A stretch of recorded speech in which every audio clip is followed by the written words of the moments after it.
Hello viewers, আসসালামু আলাইকুম। কেমন আছেন আপনারা? আশা করি আল্লাহর রহমতে ভালো আছেন। আমরাও আলহামদুলিল্লাহ ভালো আছি। সকাল সকালে চলে আসলাম আজকে খিচুড়ি রান্না করতে। ইলিশ খিচুড়ি, ইলিশ দিয়ে আমাদের ফরিদপুরের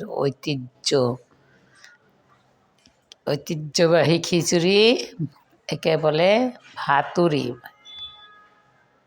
আপনারা কোন এলাকায় কি বলেন কমেন্ট করে জানাবেন। আমরা একে বলি ভাতুরি, ইলিশ ভিতরে দিয়ে এটাকে ইলিশ ভাতুরি। ঠিক আছে, এটা রান্না করে খেয়ে দেখবেন, অনেক মজা।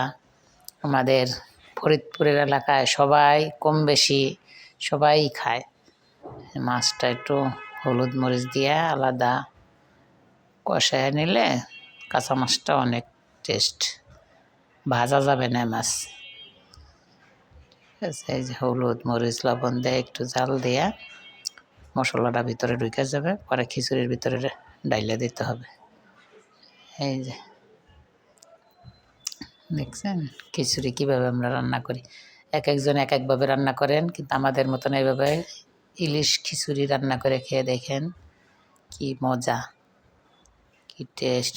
আমাদের রেসিপি সব নতুন রাঁধুনিদের জন্য, নতুন যারা কিচ্ছু পারে না তারাও পারবে। এ রান্না এত সহজ আর এত মজাদার, একবার রান্নলে সে বারবার রান্না করবে। সাথে আবার একটু ধনিয়া পাতা ভর্তা বানাবে বৌমা। এই যে মরিচ পেঁয়াজ রসুন একসাথে টেলে, একটু ধনিয়া পাতা টেলে ব্লেন্ডারে ভর্তা বানাবে।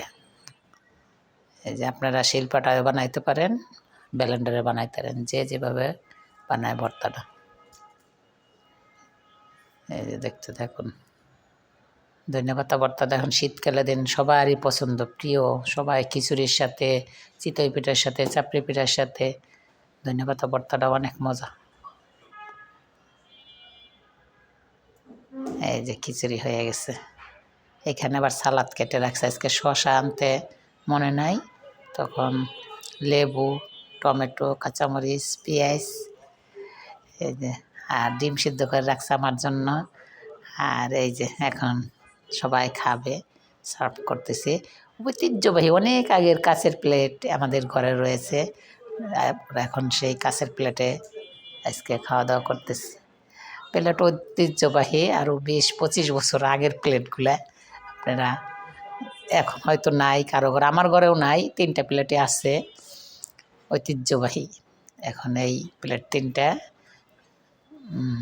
আর রাফির চ্যানেলটা সাবস্ক্রাইব, কমেন্ট, শেয়ার করে পাশেই থাকবেন। এই যে খিচুড়ি, ইলিশ খিচুড়ি, একে বলে ভাতুরি, আমাদের দেশে বলে ভাতুরি। খিচুড়ির ভিতরে ইলিশ দিলে হয়ে যায় ভাতুরি।